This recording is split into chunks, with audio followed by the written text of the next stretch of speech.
Olá, sejam todas muito bem-vindas, muito bem-vindos, muito bem-vindes. Eu sou Robledo Magalhães, esse aqui, o Frita Comigo, podcast com falazadas quinzenais sobre as angústias da vida contemporânea em interseção com as tecnologias do mundo digital. Inteligência pura. Ué, gata, e hoje a gente vai falar sobre bloqueio criativo.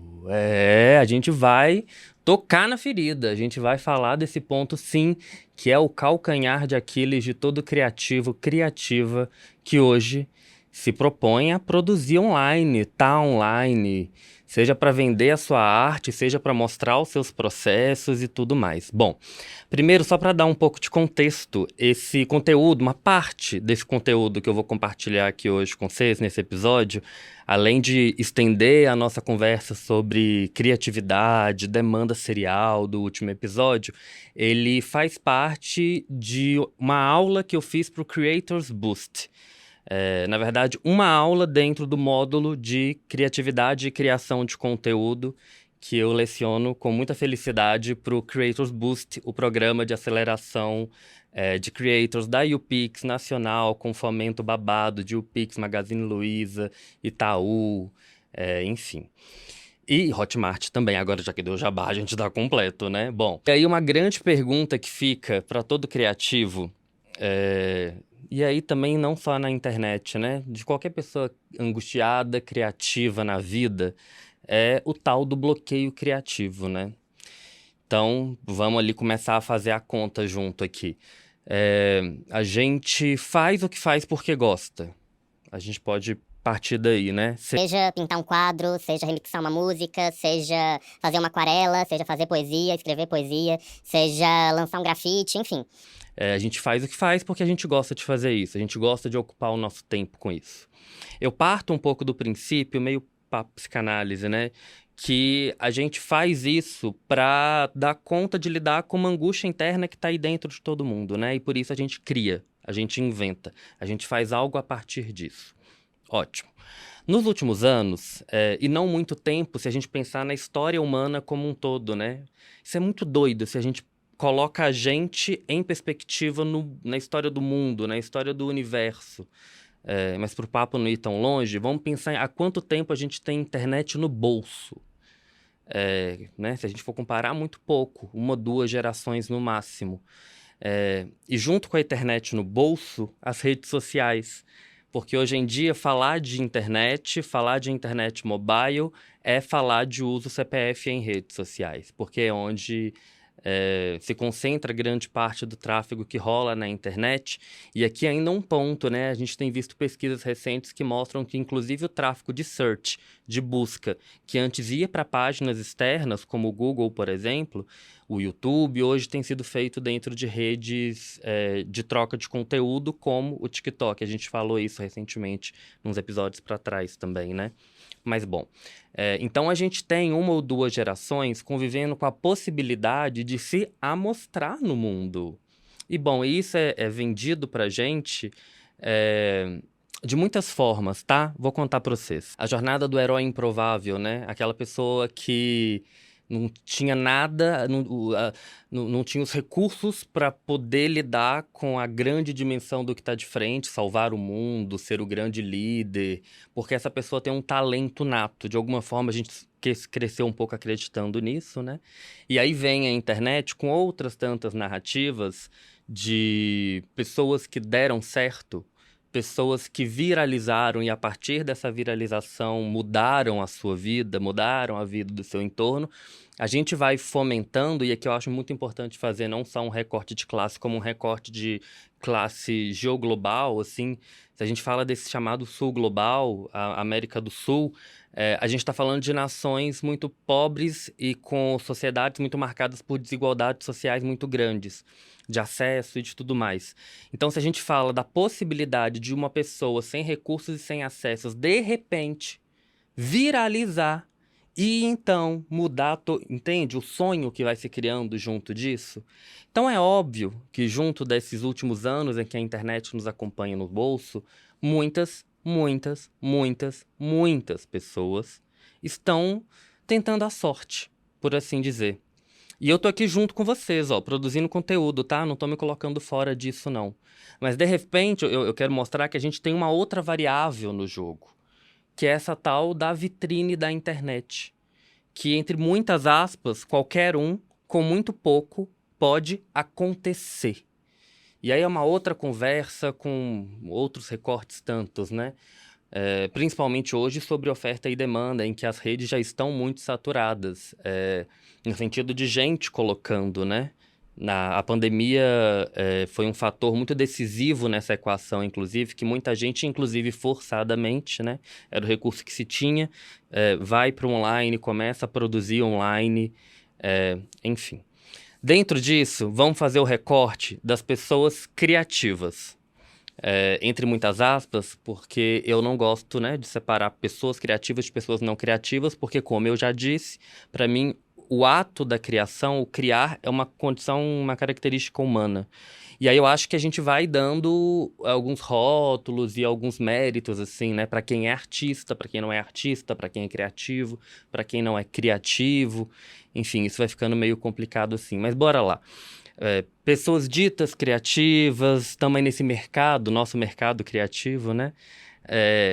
Então, são pessoas que têm uma paixão por criar algo, como eu disse, uma pintura, poesia, lettering, roupa, outfit, cria com algo, e tem a internet como essa grande possibilidade quase que óbvia, quase que direta, de botar o trampo na rua, né? Como a gente já disse aqui em alguns episódios anteriores também. Então, a gente faz. E no início pode ser muito divertido, né? Na ideia de que eu produzo algo porque eu gosto, então eu vou começar a compartilhar com as pessoas. E essa é outra narrativa da qual a gente ficou muito embebido nos últimos anos, né? Você só precisa ligar uma câmera, gravar um pouquinho e compartilhar, porque as pessoas vão querer muito tá contigo, saber do teu rolê, ver o que você faz. E em alguma parte é um pouco verdade, porque a gente vai falar de comunidade, criação de nicho e tudo mais, mas enquanto experiência criativa, o simples fato de você ter que ligar uma câmera e passar a compartilhar isso pode reconfigurar e muito a experiência criativa em si. Aí chega o nosso tal bloqueio criativo. Now the world don't move to the beat of just one drum. Foram na viagem comigo, porque eu precisava dessa volta aqui, pra gente poder conversar nesse ponto. Então, a gente tem duas forças muito conflitantes, querendo coexistir, coabitar, o nosso corpinho nesse mesmo tempo. Uma, a demanda criativa, que é inédita, que é experimental, que é fora do esquadro, e a demanda das redes, dessa internet no bolso, dessa coisa de compartilhar com a comunidade. Que justamente por essa demanda alta que a gente tem de muita gente produzindo, de um cenário, de um comércio já configurado, né? De uma realidade de comércio mesmo, de ofertas, de demanda, de conteúdo e o que vem a partir disso. Então você precisa de constância, de frequência, de estar sempre colocando aquilo ali. Então a coisa que era um pouco mais do onírico, da ideia, do fruir, ganha uma camada de técnica, planejamento, consistência, frequência, continuidade. E eu acho que a primeira, a criptonita da primeira é a demanda da segunda. Porque criar sufocado, criar a partir de demanda, é um tipo de criação muito específico, nem todo mundo se dá tão bem com ela. Né, assim, quando instrumentaliza demais, acaba ganhando uma outra configuração. Eu poderia falar sobre várias experiências, né, assim, de como que eu acho que a gente pode desbloquear isso e tal, mas nos últimos anos, sabe uma formulação que eu tenho chegado? Nesse momento, sair de si é o melhor. E eu vou explicar, tá? Porque essa demanda externa, essa demanda da produção, de produção que eu digo, de essa produção sistemática em que a gente vive, né? Por exemplo, se você é um ceramista, de produzir essas peças para vender em escala, para poder pagar o aluguel, essa produção. Se você trabalha com moda, colocando conteúdo online, então todo dia o que você vai vestir, aí você já tem que pensar, e tem que pensar no dia anterior. Entende que vai ganhando uma outra camada que não é necessariamente a de experimentar, a de produzir segundo a sua própria necessidade interna.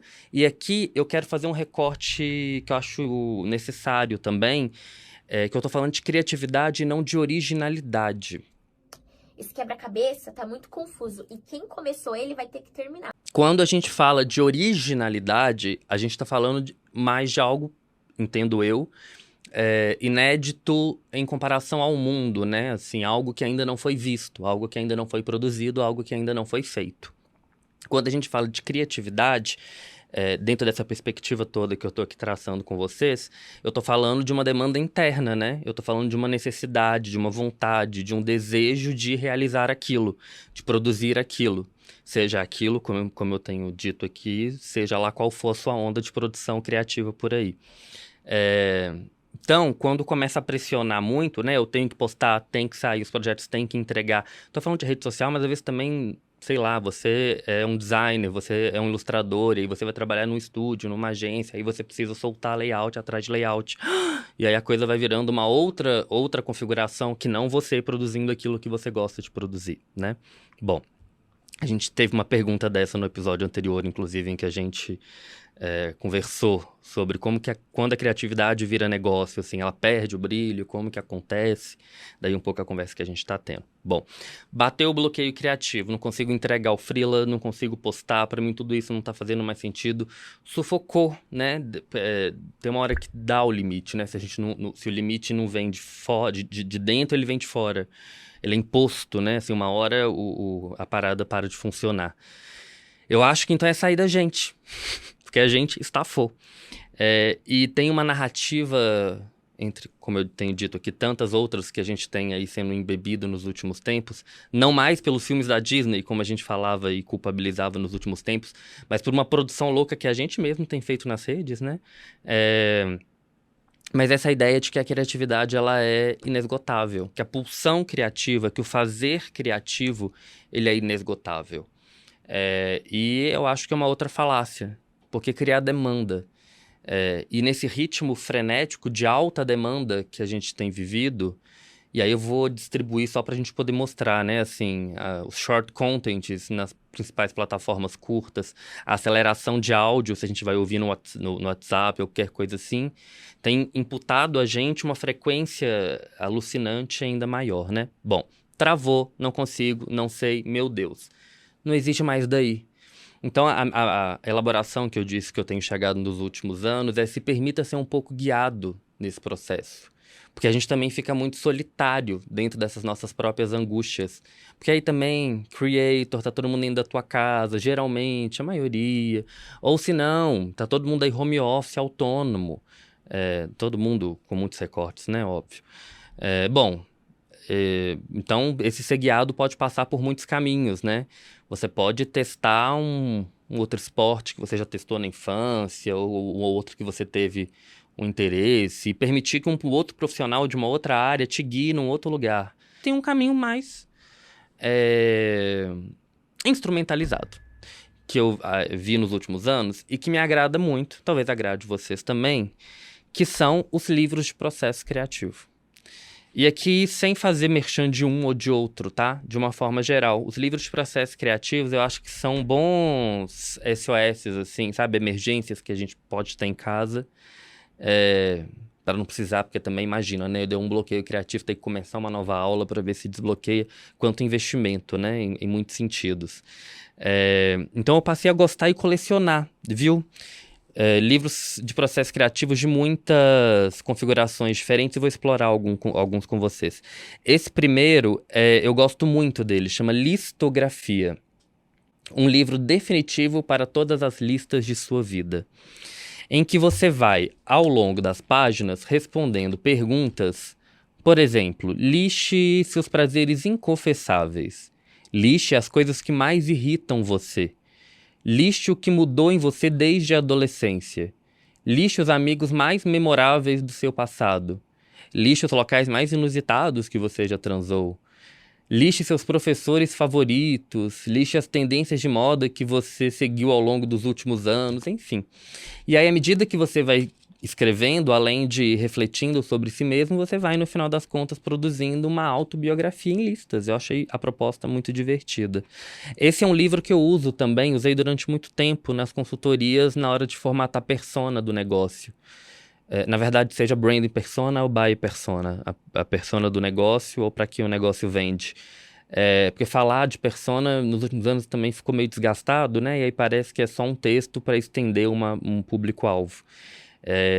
E aí eu acho que a gente perde o grande intuito da parada, que eu acho de fato que foi uma ideia nova que surgiu entre tantas invencionices e modinhas que passam nesse nosso mercado de marketing, de digital e tudo mais, que é a gente começar a entender que a gente não está falando com um número, com um resumo de tags, que no final das contas a gente fala com uma outra pessoa com gostos e tal. Então, uma proposta que eu faço é, por exemplo, 2 livrinhos desse, um responde enquanto a brand persona, o outro enquanto a buyer persona. Um que eu já fiz, ele tá bem estragadinho, mas o objetivo é o Destrua esse Diário. Ele ficou bem em alta um tempo atrás também. E é uma proposta que eu gosto muito, que é de interação física com o material. Por exemplo... Peraí. Mastigue isso aqui. E aí mastiguei a página. Eles estavam mandando. Ou eu marquei aqui alguns para mostrar para vocês. Arranque essa página, coloque no bolso e ponha para lavar. E depois colhe aqui de novo. Então, por exemplo, você arranca a página e faz o que está pedindo. Entende? É um outro lugar de experimentação, pelo menos eu acho, em que você sai um pouco da demanda específica, né, da criação que a gente tem. Ou preenche essa página quando tiver com muita raiva. Vamos deixar para uma ocasião mais apropriada. Esse daqui também é muito legal. O Mundo Imaginário de mesma autoria. E aí cada um vai fazer o seu mundo imaginário, né? E a proposta é meio em que tipo de mundo você gostaria de viver.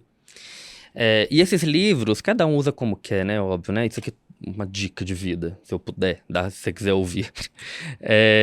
Mas eu gosto de usar meio uma página por vez, sabe? Assim, sem o compromisso, sem a demanda de... Porque tem de tudo quanto eu uso, né? Assim, tem uma galera que gosta todo dia parar e fazer uma página específica e criar disso um ritual.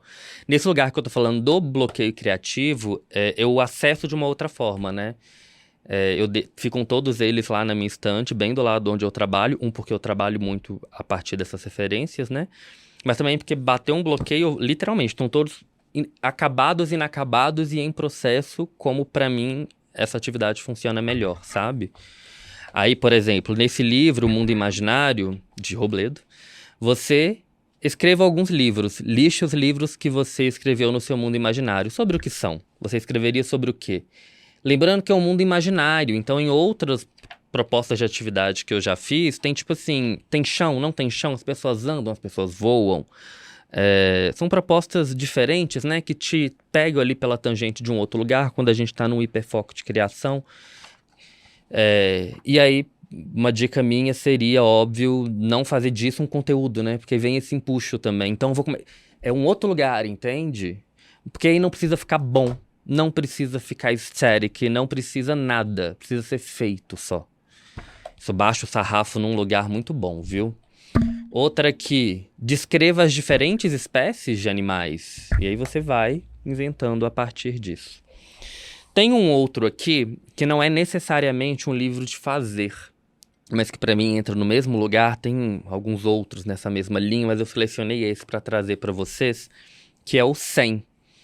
Tudo que acontece ao longo de uma vida tá nesse livro aqui, ó. A cada página, uma idade de 0 a 100 anos, com as emoções, conquistas, angústias, perdas, que estão no presente da trajetória de cada um. 100 é um livro para ser lido e relido nesse sentido, sabe? Sozinho ou em grupo, por crianças, adolescentes, adultos.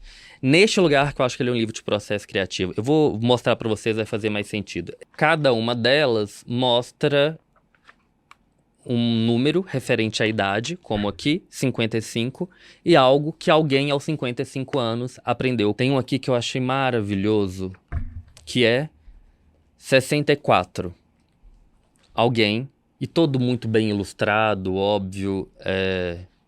algo te chama de volta para o lugar de onde você veio.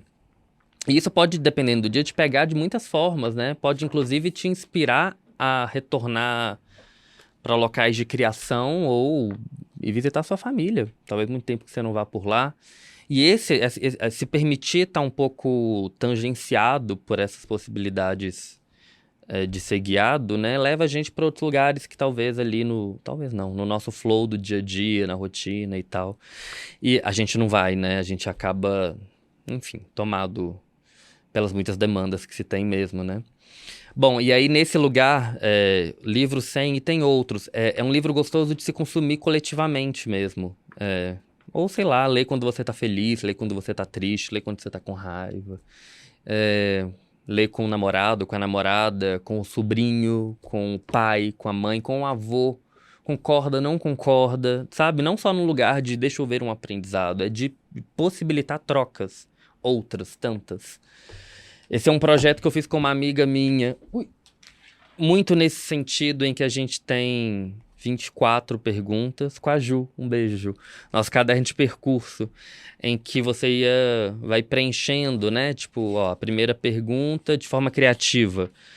Para começar, expresse seu nome de outras formas que não apenas a escrita. Então, no meu caso, eu fiz uma colagem. E a gente vai evoluindo as perguntas, né? Escreva uma boa história da sua infância. Vamos ver o que mais a gente propõe. Qual o conselho do seu eu criança daria para você hoje? Onde você mais se sente em casa na vida? De que maneira você coloca os seus talentos em movimento hoje? Porque realmente, né, a gente vai... Mais vida adulta, a gente vai vivendo e a gente vai acumulando demandas, funções, preocupações, assim. E aí, muitas vezes, a gente vai procurando minar nessa fonte criativa justamente o que seria a salvação de toda a demanda que a gente já tem e a gente bota mais demanda em cima dela, né? Então, mais uma vez, sair um pouco da gente, se permitir ser guiado.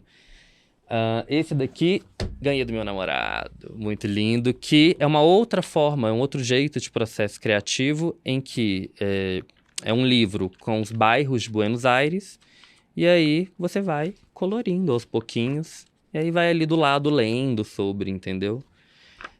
Durante um tempo ficaram famosos os livros de colorir também, tem uma galera que desembola até hoje, eu acho ótimo. Tem uma amiga minha que faz mandala. Ela gasta um tempo investida em fazer pontinho de mandala.